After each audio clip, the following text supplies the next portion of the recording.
लेकिन सम्यक दर्शन में ये बातें वर्जित है। अब इसकी क्या पहचान है? पहचान ऐसी है कि जैसे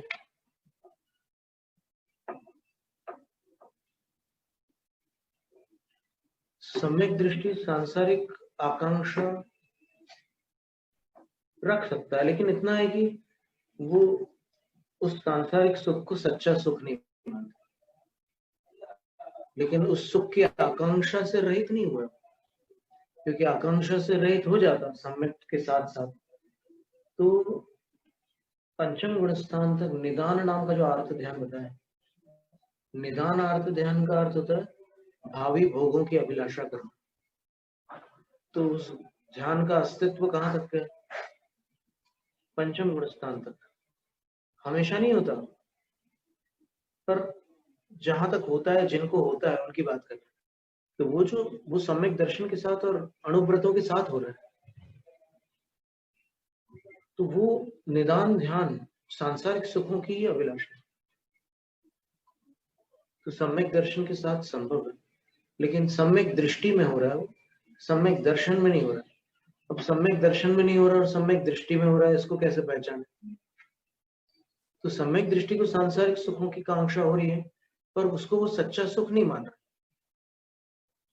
और वो सम्यक दर्शन जो आस्था जिसको कहते हैं, श्रद्धा जिसको कहते हैं,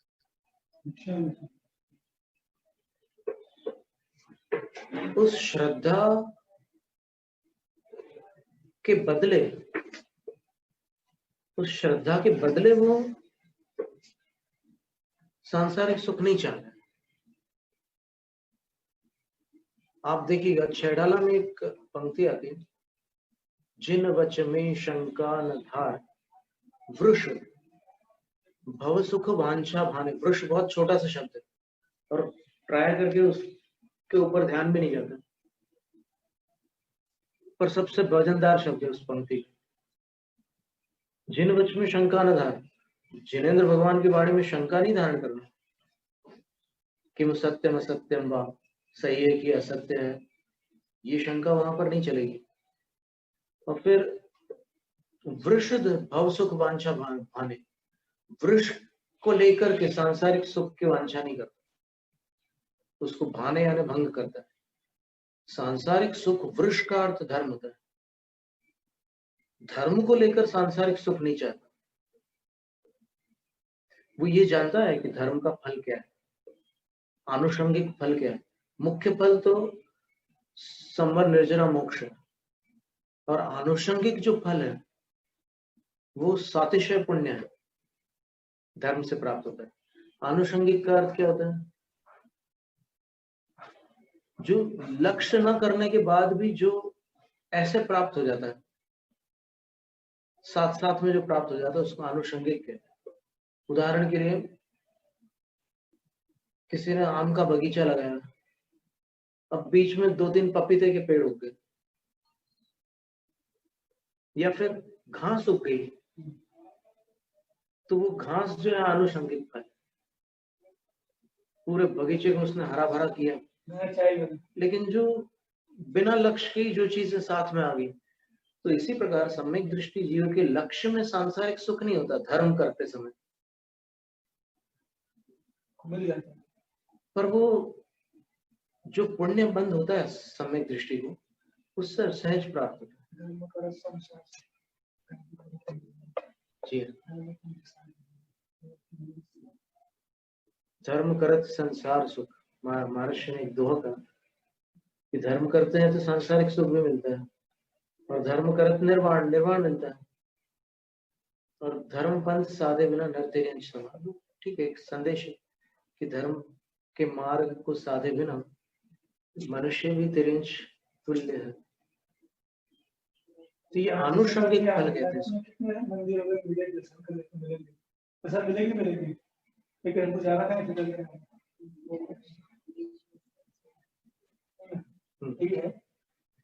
कथनचित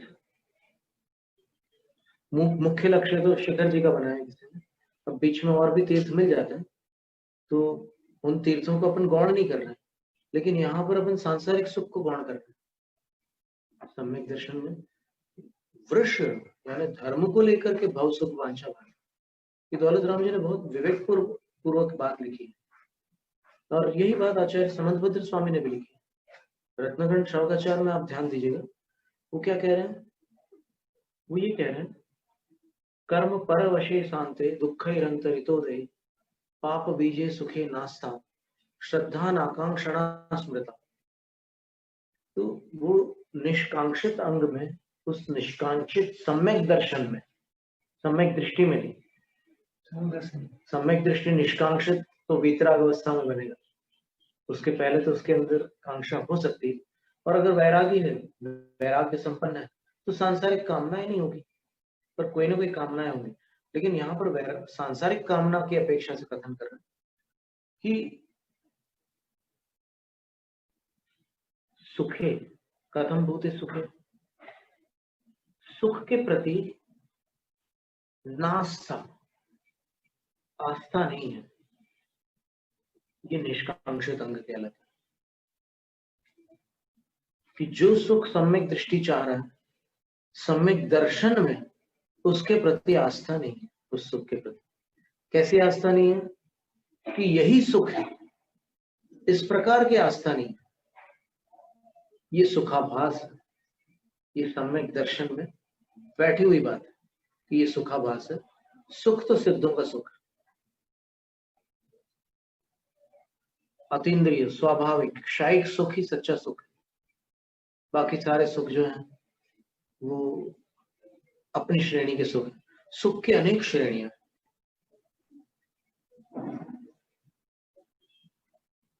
इंद्रिय सुख, मानसिक सुख, अतीन्द्रिय सुख, स्वाभाविक सुख, अनंत सुख, फिर अव्यावाद सुख सिद्धों का। तो इंद्रिय सुख से सब परिचित है। इंद्रिय विषय का सेवन करते हुए जो सुख प्राप्त होता है वो इंद्रिय सुख कहलाते हैं। उसमें इंद्रियों का भी आलंबन होता है और विषय का भी आलंबन होता है। फिर मानसिक सुख जो होता है वो किसी इच्छा की पूर्ति से होता है, और उसके विषय में बड़े वर्णी जी ने लिखा था कि इच्छा की पूर्ति से जो सुख होता है उसको अगर सूक्ष्मता से विश्लेषित करें तो वो सुख इच्छा की पूर्ति का सुख नहीं है, इच्छा पूर्ण हो जाने का सुख है। इसका अर्थ ये हुआ कि जो चीज आपको चाहिए थी वो आपको मिल गई, उसका सुख नहीं है। जब तक नहीं मिली थी वो चीज तब तक वो इच्छा अपूर्ण थी, और अपूर्ण होने के कारण वो इच्छा वेदना उत्पन्न कर रही थी। और कोई वस्तु आ गई तो इच्छा पूर्ण हो गई, और इच्छा पूर्ण होने से इच्छा की वेदना शांत हो गई। तो वेदना शांत होने का सुख है, प्राप्ति का सुख नहीं है, वेदना शांत होने का सुख है। इसलिए इससे एक शिक्षा मिलती है कि अगर वस्तु को प्राप्त किए बिना कोई इच्छा को शांत कर ले तो वो सुखी हो सकता है। सुखी होने का ये मार्ग है कि इच्छा को पूर्ण किए बिना अगर इच्छा का अभाव कर दिया जाए या इच्छा को विसर्जित कर दिया जाए तो उस इच्छा से होने वाला दुख चला जाएगा, और दुख जाएगा तो सुख आएगा। दुख जाएगा तो क्या आएगा, सुख आएगा। तो उससे सुख होता है। पर ये एक आभास होता है कि ये चीज मिल गई इसलिए मुझे सुख हुआ, ये सुखाभास कहलाता है। वो पुद्गल द्रव्य जो मिला है, और पुद्गल द्रव्य के अंदर स्पर्श रस गंध वर्ण आदि अनेक गुण है, सुख गुण नहीं है। तो उसको पाकर सुख कैसे मिल सकता है जिसमें सुख नाम की वस्तु ही नहीं है, कोई गुण ही नहीं है। सुख तो आत्मा का गुण है। फिर कई बार दो लोग बोलते हैं कि तुम अगर मेरे को मिल जाओ, और वो बोलता है तुम मिल जाओ तो सुख हो जाएगा। तो इसका मतलब ये है कि दोनों दुखी है। और दुख प्लस दुख सुख कैसे हो सकता है? दुख में दुख का मिलन होने से सुख कैसे संभव? तो ये सारे सुखाभास चलते हैं जगत में।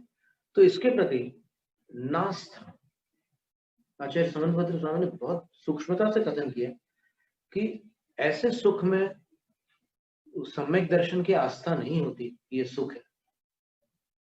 और विशेषण दे दिए कौन से किस प्रकार का सुख होता है।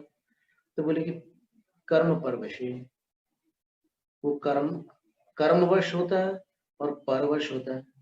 दो बातें कह रहे हैं उसमें। कर्मवश होता है यानी पुण्य का उदय होगा तब सुख होगा, और परवश यानी कोई वस्तु होगी तब होगा। तो दोनों के बिना नहीं हो सकता, तो पराधीन हो गया। कर्म और पर यानी नो कर्म। बिल्कुल सुंदर बात है। कर्माधीन भी है और नो कर्माधीन भी है सांसारिक सुख। और कैसा है?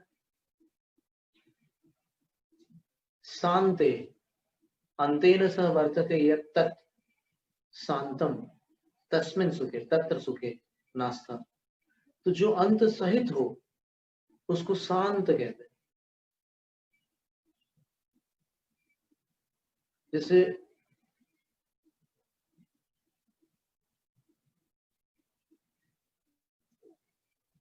जो विनय सहित हो उसको सविनय कहते हैं, है ना। विनयेन सह इति सविनय, अंतेन सह इति शांतम। ये सुख नपुंसक लिंग है, इसलिए नपुंसक लिंग की विभक्ति लगी है। तो ये अंत सहित है संसार का सुख।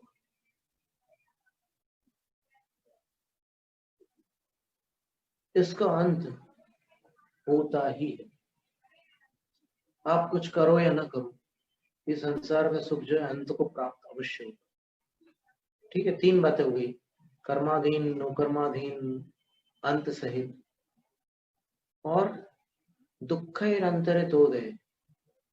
अगर संसार का सुख आपको दो बार प्राप्त हो रहा है, तो दूसरी बार जब प्राप्त हो रहा है सुख और पहली बार जो प्राप्त हुआ था, तो इन दोनों के बीच का जो अंतराल है तो दुख ही अंतरित हो गए। सुख का उदय दुखों से अंतरित होता है। दो बार सुख हो रहा है तो बीच में दुख होना निश्चित। सुख दुख सुख दुख सुख दुख, ये क्रम है सांसारिक सुख में। और कैसा है? तो फिर एक और विशेषण दे दिया, पाप बीजे।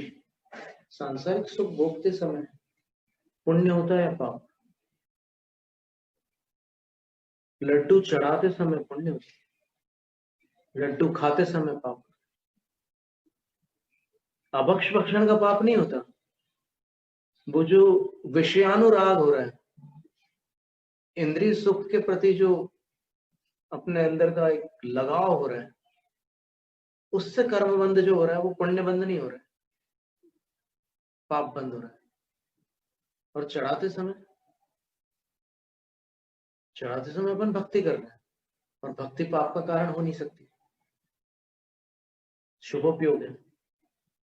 और विषयानुराग जो है अशुभोपयोग है। विषय कसाय उगाड़ो, गाथा थी अशुभोपयोग की। फिर ऐसे सुख के प्रति आस्था न होना निष्कांक्षित अंग है। और अंत में धीरे से दो बातें और कह दी, एक शब्द और कह दिया, श्रद्धा नाकांक्षणा स्मृति। एक तो अनास्था कह दिया, वो अनास्था किसमें है? वो जो श्रद्धा है, सम्यक दर्शन रूप जो श्रद्धा है, उसमें सुख के प्रति अनास्था भरी हुई है, एक बात। और दूसरी बात कह रहे हैं अनाकांक्षणा श्रद्धा, श्रद्धा नाकांक्षणा स्मृता। वह श्रद्धा जो है अनाकांक्षणा, नास्ति आकांक्षणम यस्याम असौ अनाकांक्षणा। उस श्रद्धा में आकांक्षा नहीं है सांसारिक सुख की। कितनी बड़ी बात कही कि वो सम्यक दृष्टि में तो निदान ध्यान जब तक करेगा तब तक आकांक्षा रहेगी सांसारिक सुख, लेकिन उसके सम्यक दर्शन में सांसारिक सुख की आकांक्षा नहीं रहेगी, क्योंकि सम्यक दर्शन को आस्था ही नहीं है कि वो सुख है। तो जिसके प्रति सुख की आस्था ही मिट चुकी हो, उस सुख को कैसे चाहेंगे? तो आस्था में तो नहीं चाह रहे, लेकिन कषाय के उदय से सांसारिक सुख की इच्छा हो जाती है। मान लो अब कोई सम्यक दृष्टि भूखा है, उपवास किया हुआ है, और कहीं से भजिए की या लड्डू की खुशबू आ जाए, तो क्या ऐसा दावा किया जा सकता है कि उसको कभी इच्छा नहीं होती, उसको राग नहीं होता? उसकी जांच हो सकती है। अभी आज चिकित्सा विज्ञान के पास ऐसे यंत्र हैं कि आपकी जो ग्रंथियां हैं, जहां से भूख लगने पर और फिर इच्छा होने पर जो स्राव प्रकट होते हैं, उन स्रावों की गति को नापा जा सकता है। आप भले कहो कि मेरे को कोई राग नहीं है, मैं सम्यक दृष्टि जी हूँ, लेकिन वो गति को नाप कर पकड़ा जाएगा कि राग है, क्योंकि बिना राग के वो स्राव नहीं होता।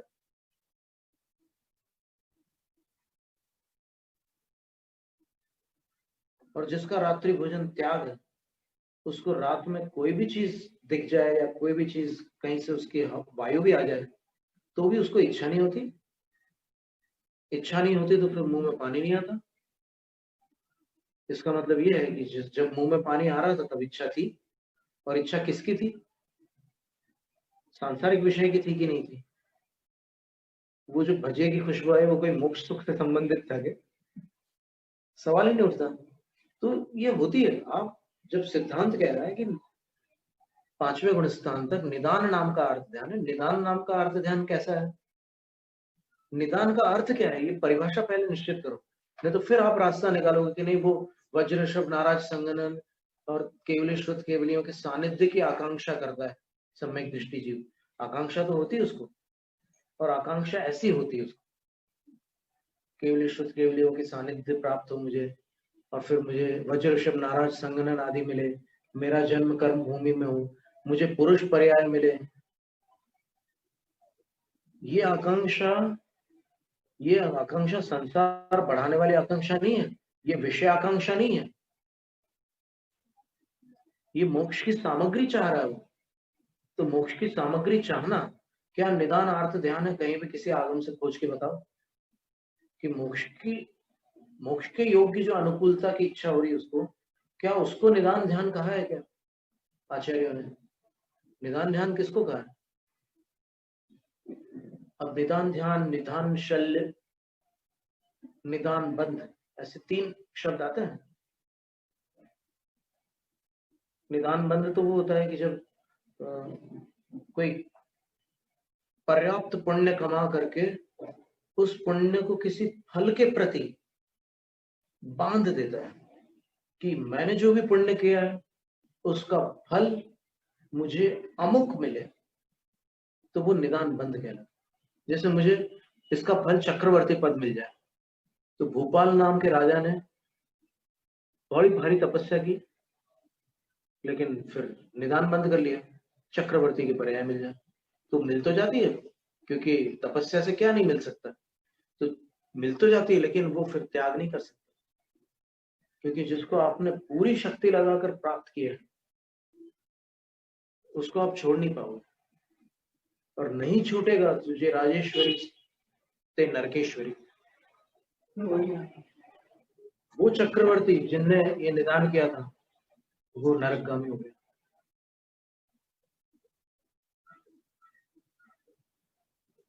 और निदान शल्य वो होती है कि जब अपन सब कुछ कर रहे हैं लेकिन अंदर एक कांटा चुभ रहा है अपने, मिल जाए मिल जाए मिल जाए। 3 महीने से मैंने अभिषेक किया लेकिन कोर्ट का काम नहीं सुलटा। ये जो अंदर से एक चुभन रहती है, लॉटरी नहीं लगी, बंगला नहीं मिला, गाड़ी नहीं आई, ये आप धर्म करते हुए जो ये अंदर चुभन महसूस कर रहे हैं, अब तो 6 महीने हो गए, ठीक है मैं 1 साल करके देखता हूं, अगर कुछ नहीं हुआ तो फिर मैं छोड़ दूंगा। ये शल्य, और शल्य जो होती है वो अविरत सम्यक दृष्टि में भी नहीं होती। एक विशेष जानकारी की बात,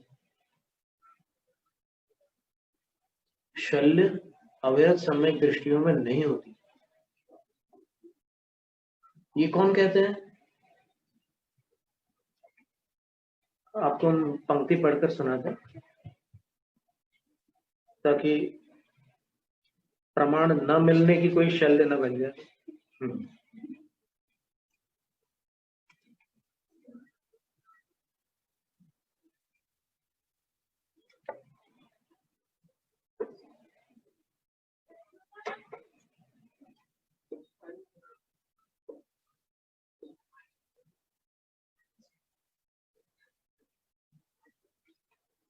ये देखिए,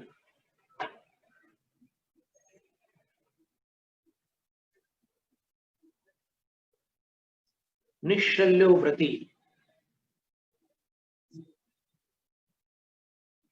ये जो अणुव्रती और महाव्रती होते हैं वो निश्चल्य होते हैं, पर व्रत संपन्न होने के बाद व्रती कहलाते हैं। तो उसके पहले ही निश्चल्य हो चुके थे। क्या लिखा है? आचार्य विद्यानंद जी श्लोक वार्तिक ग्रंथ में लिख रहे हैं, तत्वार्थ के सप्तम अधिकार के 18वें सूत्र की व्याख्या में लिख रहे हैं, माया निदान मिथ्या दर्शन रहितस्यापि चा संयत सम्यक दृष्टेर व्रतत्वाभाव प्रतिपादित स्यात्। यहाँ ये बता दिया कि जो व्रत संपन्न है, निश्चल होने के साथ साथ व्रत संपन्न है, उसको व्रती कहते हैं। और असंयत सम्यक दृष्टि व्रती नहीं है, इसका यहाँ इस सूत्र में प्रतिपादन किया है कि असंयत सम्यक दृष्टि कैसा है? मिथ्या निदान ने माया निदान और मिथ्या दर्शन रहितस्यापि, तीन शल्यों से रहित होकर भी व्रतों का अभाव होने के कारण वो व्रती नहीं। और यहाँ पर जो निश्चल्य व्रत संपन्न है वो व्रती है, ऐसा कहते हैं। तो कितनी बड़ी बात है कि सम्यक दृष्टि जीव को शल्य नहीं होती, न माया शल्य होती है, न मिथ्या शल्य होती है, न निदान शल्य। तो इससे स्पष्ट हुआ कि ये शल्य जो है ये केवल मिथ्यात्व और अनंतानुबंधी दशा जनित होती है।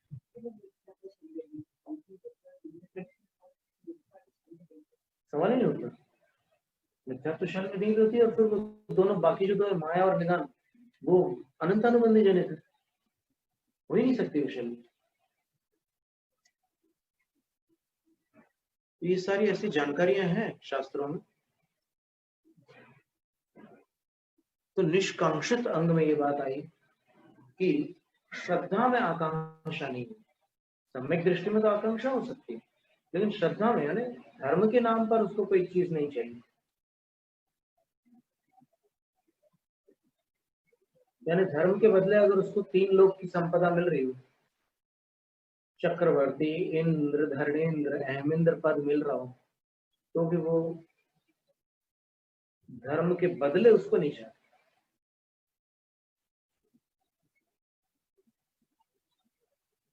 वर्तमान में भी ऐसे कुछ प्रसंग बने कि कई लोगों को आर्थिक प्रलोभन दिया गया है कि तुम्हारी तर्कणा शक्ति, तुम्हारी प्रतिभा बहुत अच्छी है, तो तुम हमारी मान्यता का प्रचार प्रसार करो, और अच्छी लंबी चौड़ी राशि उनको प्रदत्त की गई। लेकिन उन्होंने मना कर दिया कि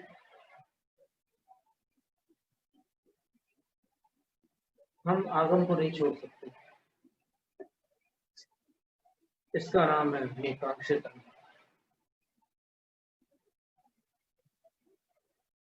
और जो पैसे पाकर आयतनों का विरोध करने लग जाते हैं, साधुओं की निंदा और साधुओं पर उपसर्ग करने लग जाते हैं, तो करने कराने वालों की कितनी दूरी है सम्यक दर्शन से, ये केवल ही भगवान बता सकते।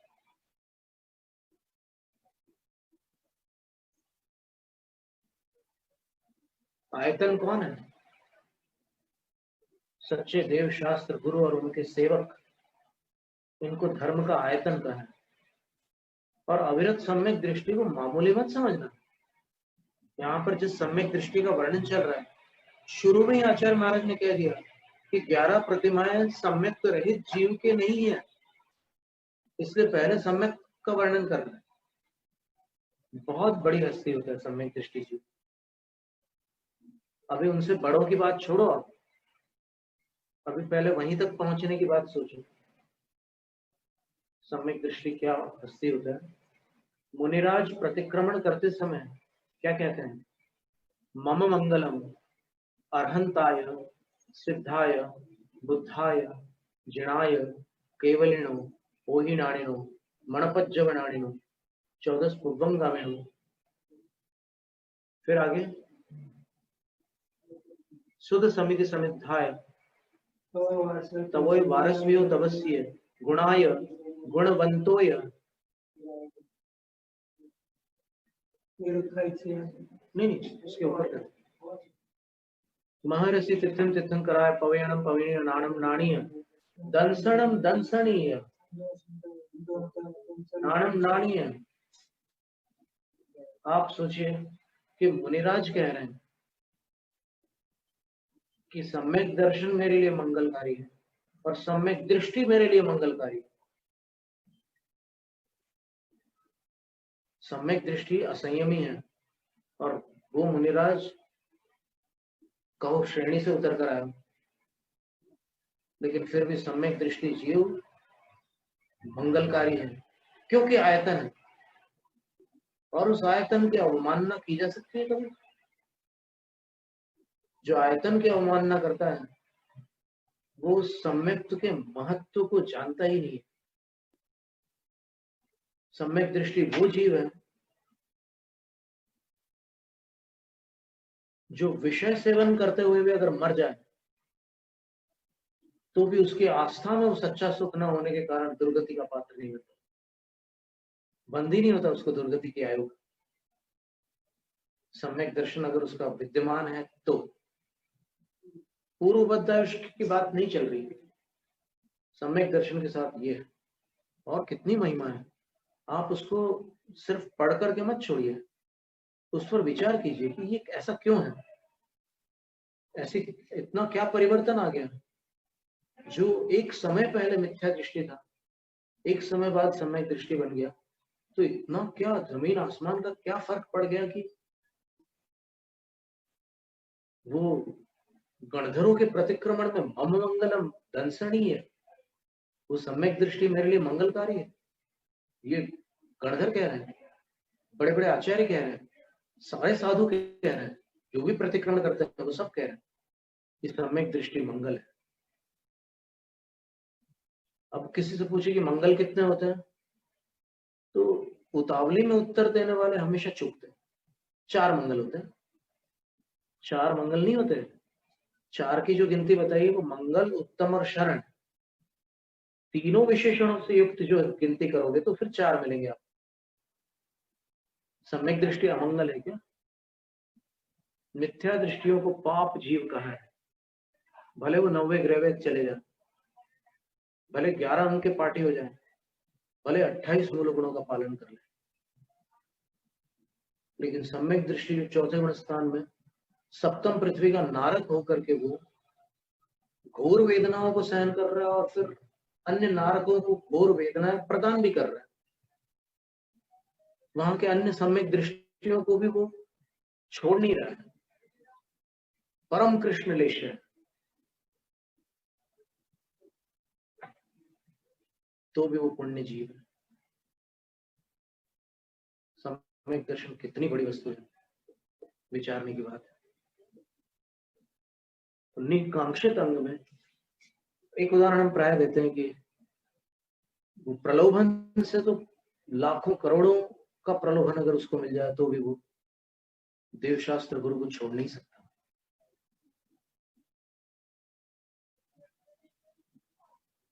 जो लोग छल से छुड़वाते हैं उनका छल जब पकड़ा जाएगा तब छोड़ने वाला आंसू बहाएगा कि मैं किनकी बातों में आ गया और मैंने कैसे कर्म बांध ली। उसको कालांतर में जब भास होगा कि दरअसल क्या है कि आलस से छोड़ करके अगर स्वाध्याय कर लेना, स्वाध्याय की परिभाषा क्या दी है? सर्वार्थ सिद्धि में क्या लिखा है, देखना।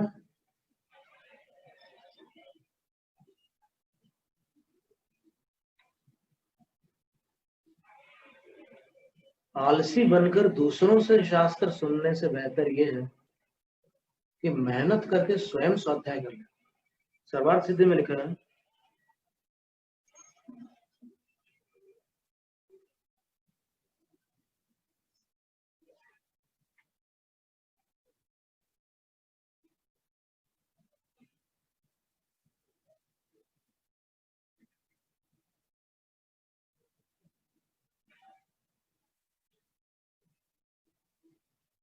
ज्ञान भावना लक्ष्य त्याग स्वाध्याय। ज्ञान की भावना करना और आलस्य का त्याग करना स्वाध्याय। तो जो प्रवक्ताओं के भरोसे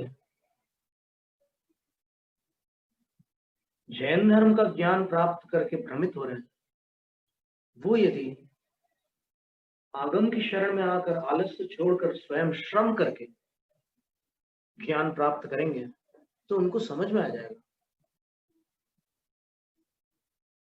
कि कितनी सारी चूक हो रही है। ये शॉर्टकट जो होता है ना, अंग्रेजी में एक कहावत है, don't cut your life short by shortcuts. Shortcut लेकर जिंदगी को शॉर्ट मत करो, है ही नहीं संक्षिप्त मार्ग। आगम क्या कह रहे हैं, कोई भी विषय हो, चाहे साधु के विषय में हो, चाहे शुभोपयोग के विषय में हो, चाहे शुद्धोपयोग के विषय में हो, चाहे आत्मा के विषय में हो, चाहे परमात्मा के विषय में, ये सारी जो भ्रांतियां हैं हिंसा अहिंसा को लेकर, परिग्रह अपरिग्रह को लेकर, वो स्वाध्याय के अभाव में है। स्वाध्याय कर ले तो एकदम सद्बुद्धि आ जाएगी, कोई देरी नहीं लगना, तुरंत सद्बुद्धि आ जाएगी। अगर आप अपने प्रति सत्यनिष्ठा रखेंगे तो, और अगर आपका लक्ष्य है, आपकी योजना ही है कि हमें ऐसा ऐसा लक्ष्य प्राप्त करना है इस जीवन में, हमें ये टारगेट है, तो उस टारगेट में आप लगे रहना, फिर कोई उसको कौन रोक सकता है। पर जिनका टारगेट मोक्ष, जिनका लक्ष्य मोक्ष है, आत्म कल्याण है, उनके लिए तो जिनवाणी माँ का परम सहारा है।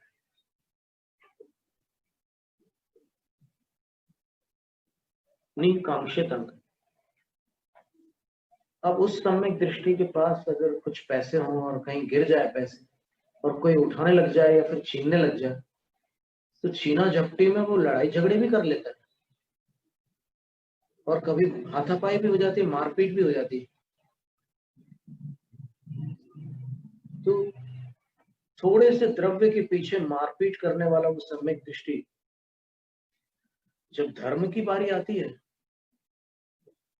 तो विशाल धनराशि के प्रलोभन को भी लात मार करके ठुकरा देता है कि अनंत भवों में तो मुझे बड़ी दुर्लभता से ये देवशास्त्र गुरु मिले हैं और तुम मुझे ये रकम देकर के खरीदना चाहते हो। सम्यक दर्शन बिकाऊ नहीं होता, और जो बिक जाए वो सम्यक दर्शन नहीं होता। इसका नाम निकांक्षिता। अनंतमती का उदाहरण आता है, हंसी मजाक में उनके माँ बाप ने बोला कि चल 8 या अष्टानिका चल रही है, अभी भी अष्टानिका चल रही है, बोले कि ले ले ब्रह्मचर्य व्रत ले ले, वहां से चल, तू बहुत गुड्डा गुड्डी का खेल करती है, चल अब ब्रह्मचर्य ले ले।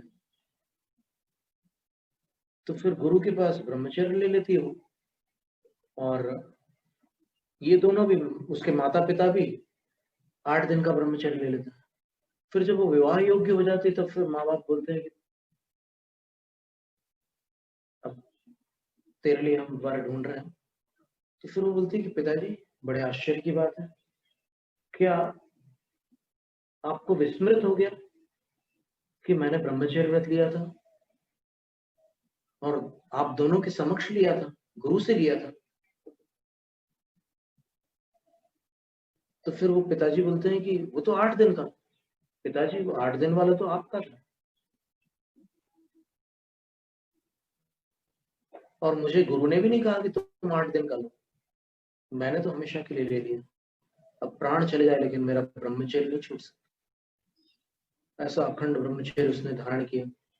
फिर अपहरण हो गया और अनेक दुर्घटनाएं हुई, लेकिन फिर भी उसकी दृढ़ता के कारण, उसके शील की रक्षा करने के लिए कभी वन देवता कभी नगर देवता आ करके रक्षक बन गए और वो अंत तक सुरक्षित रही। फिर कहीं पर किसी स्थान पर वो रुकी हुई थी, जो उसके पिताजी के संबंधी लगते थे, मित्र थे कोई, और वहां पर वो आर्यिकाओं के संग में रहती थी, ब्रह्मचारिणी जैसे रहती थी। और जब आहार का समय होता था तो फिर वो आंगन में चौक पूरती थी। तो ये पुत्री के वियोग में जब वो अपहरण हो चुका था, तो यहाँ पर तो हाहाकार मचा हुआ था। लंबा समय निकल गया। फिर कभी व्यापार के लिए वो सेठ उस जगह पहुंच गया, अपने उस परिचित के स्थान पर। तो उसने जब वो चौक देखा तो वो एकदम भावुक हो गया। तो वो कहता है कि क्या हो गया आपको, इसको ये देख करके क्या हो गया? बोले कि किसने बनाया, मुझे उससे मिलना है। तो बोले वो तो वहां आर्यिका संघ में उनके पास है। तो उसको विश्वास था कि मेरी पुत्री के अतिरिक्त कोई ऐसा बना नहीं सकता। और वहां जाकर के जब मिलन होता है, अंत तक उसने स्वीकार नहीं किया और दीक्षा ही धारण की लास्ट में। इसका नाम है निकांक्षित अंग। धर्म के बदले कोई प्रलोभन वो विचलित नहीं कर सकता। यही तो व्रतियों के साथ होता है। जो अपन ने रत्नाकरण श्रावकाचार्य में लिखा है कि सबसे पहले तो गुरु के पास जाकर के 5 पापों का त्याग करो। क्यों? क्योंकि राग द्वेष से अगर छुटकारा प्राप्त करना है तो पापों का त्याग करना जरूरी है। फिर उसके बाद क्या कहते हैं कि अब तुमने त्याग कर दिया ना, तो त्याग करने के बाद राग करने का सवाल ही नहीं। बस राग छूटने का नाम चारित्र है, पाप छूटने का नाम त्याग है। तो पहले त्याग होता है, उसको बहिर्व्रत कहते हैं, और उसके बाद राग छूट जाता है त्याग करके, तो वो अंतर्व्रत कहलाता है। और वो अंतर्व्रत जो है वो गुणस्थान का नाम। बाह्य व्रत तो स्टेज पर हो ही जाता है दीक्षा के समय, और फिर जब अंतर में विशुद्धि आती है त्याग की, तब गुणस्थान बदलता है, वो अंतर्व्रत कहते हैं। यहाँ चाणा योग की अपेक्षा होती है। आचार्य अकलंक देव ने भी यही बात लिखी है राजवार्तिक में, और आचार्य समंतभद्र स्वामी ने भी यही लिखा। क्या लिखा उन्होंने? राग द्वेष निवृत्ते है। अब पाप का त्याग कर दिया तो राग द्वेष से निवृत्ति मिल गई, और उसके कारण क्या हुआ? हिंसादि निवर्तना कृता भवति। हिंसा से निवृत्ति तो हो ही गई, बहुत दूर हो गई, वो चले गए, वो दूर चले गए। तो हिंसादिक से निवृत्ति इतनी दृढ़ हो गई उसके बाद कि अब कोई भी प्रलोभन हो वो उसको वापस उस दिशा में आकर्षित नहीं करते। पर कदाचित कर्म के तीव्र हृदय में कभी ऐसे विचार आ जाए मन में, या फिर कोई स्वप्न में कोई ऐसी बात आ जाए, लड़ाई झगड़ी, कोई कराटे एक्सपर्ट और दीक्षा ले तो कभी सपने में कुछ हो सकता है ऐसा, या और भी कोई घटना हो सकती है। तो फिर उसका फिर प्रायश्चित करना, और करते करते करते एक दिन ऐसा वो हो जाता है अपना हृदय कि फिर स्वप्न में भी वो संस्कार टूट जाता है, स्वप्न में भी वो अभिलाषाएं उत्पन्न नहीं होती। क्योंकि स्वप्न में क्या है कि एक अचेत अवस्था जैसी रहती है। निद्रा जो है ना, वो निद्रा निद्रा प्रचला प्रचला स्त्यान हृदय सर्वघाती प्रकृति है, बिल्कुल दर्शन का घात कर डालती है। तो उसका नाम व्रत है। स्टेज पर पाप का त्याग कर दिया और कमरे में आकर के फिर वही सब विचार आ रहे हैं अपने मन में, वो व्रत नहीं है। त्याग करने के बाद वहीं से वो विशुद्धि लेकर आना है यहाँ पर अपने यहाँ, कि जिससे फिर उस तरफ देखने की इच्छा ना। जैसे ब्रह्मचर्य व्रत धारण किया तो आप समझ लो कि एक बगीचे पर आपने ताला लगा दिया, अब उसके अंदर के फूलों पर आपको प्रलोभित नहीं होना है। और आपने क्यों किया ऐसा? तो चरित्र सार में लिखा है कि अगर कोई मेरी स्त्री के प्रति बुरी दृष्टि डालता है तो मुझे कितनी तकलीफ होती है, तो मैं किसी भी स्त्री पर बुरी दृष्टि डालूंगा, उसके पिता को, उसके भाई को, उसके पति को, या उसके जो भी संबंधी है उसको कितना कष्ट होगा। और चूंकि मैं महाव्रती हूँ या फिर त्यागी हूँ, तो मेरे पास तो कोई है नहीं स्त्री, फिर बाकी स्त्रियों के प्रति मैं ऐसे भाव क्यों करूं? जब ब्रह्मचर्य महाव्रत की परिभाषा ही है कि अब तुम्हारे लिए नारी मात्र माँ, बहन और बेटी है, तो फिर नारी शब्द कहां से आ गया? जिसकी दृष्टि में नारी नारी है वो काय का ब्रह्मचारी है। अब तो माँ, बहन और बेटी रह जाती है। फिर वही स्थिति वहां पर भी है, उनके लिए भाई, पिता और पुत्र के समान हो जाते हैं सब। तो उस तरफ का झुकाव ही समाप्त हो जाता है, तब वो व्रतों की शुद्धि। देखिए भरत चक्रवर्ती जब तक आदिनाथ भगवान के दर्शन नहीं प्राप्त हुए थे, तब तक वो जैसे थे वैसे थे, सम्यक दृष्टि थे। और किन्हीं स्थानों पर क्षायिक सम्यक दृष्टि का भी उल्लेख आता है, जैसे संभवतः अपभ्रंश महापुराण में भरत चक्रवर्ती को क्षायिक सम्यक दृष्टि का वो दिया हुआ है। लेकिन तो भी वो जब समावचरण गया पहली बार, तो उसमें लिखा है कि उन्होंने व्रतों की भारी शुद्धि को प्राप्त किया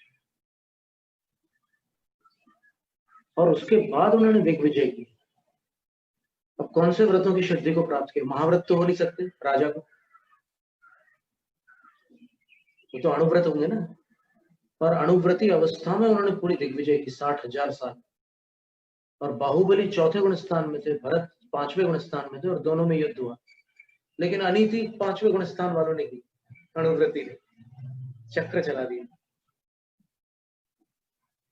तो सम्यक दर्शन को इतना महिमा मंडित करना योग्य नहीं है कि आप गुणस्थानों में होने वाली जो लेश्याओं के परिणाम है उनका गणित ही भूल जाओ। चौथे गुणस्थान में बाहुबली कितने स्थिर और शांत, क्योंकि उनकी लेश्या अलग। और भरत जो है वो छठखंड का स्वामी बनना चाह रहा है। बाहुबली को लोभ नहीं है कि मैं अयोध्या का राजा हूं, वो केवल स्वाभिमान वश लड़ रहे हैं। और भरत जो है चक्रवर्तित्व के लिए लड़ रहे हैं, तो वो अणुव्रती होकर के भी ऐसी लेश्या को प्राप्त हो गए, और वो अव्रत अविरत होकर के भी वैराग्य को प्राप्त हो गए और उन्होंने दीक्षा ली। और भरत से पहले केवल ज्ञान बाहुबली को प्राप्त हुआ। भरत को जल्दी जरूर प्राप्त हुआ है दीक्षा के बाद, लेकिन दीक्षा बहुत देर कर दी ना लेने में। उनकी आयु भी 84 लाख पूरी थी भरत की, पिता के बराबर। और पिता ने जितनी आयु में दीक्षा ली थी उतनी ही आयु में भरत ने भी दीक्षा, 83 लाख पूर्व। बस इतना है कि पिता को 1000 वर्ष लगे थे केवल ज्ञान प्राप्त करने में, और पुत्र को एक अंतर मुहूर्त। इसलिए ये महापुरुष है, इनका अपन बहुत सम्मान करते हैं। इन्होंने जो दीक्षा ली उसकी अपन कल्पना भी नहीं कर सकते। पद्म पुराण में कहीं एक श्लोक है कि चौथे काल में मुनियों ने जो तपस्या की थी, पंचम काल में जन्म लेने वाले उसकी कल्पना नहीं कर सकते। तो फिर अपन अनावश्यक प्रयास क्यों करें कल्पना करने की? अपन बस बहुमान कर सकते हैं, भक्ति कर सकते हैं। तो ये निकांक्षित अंग पर इतना विवेचन हो गया। जैनम जयतु शासन।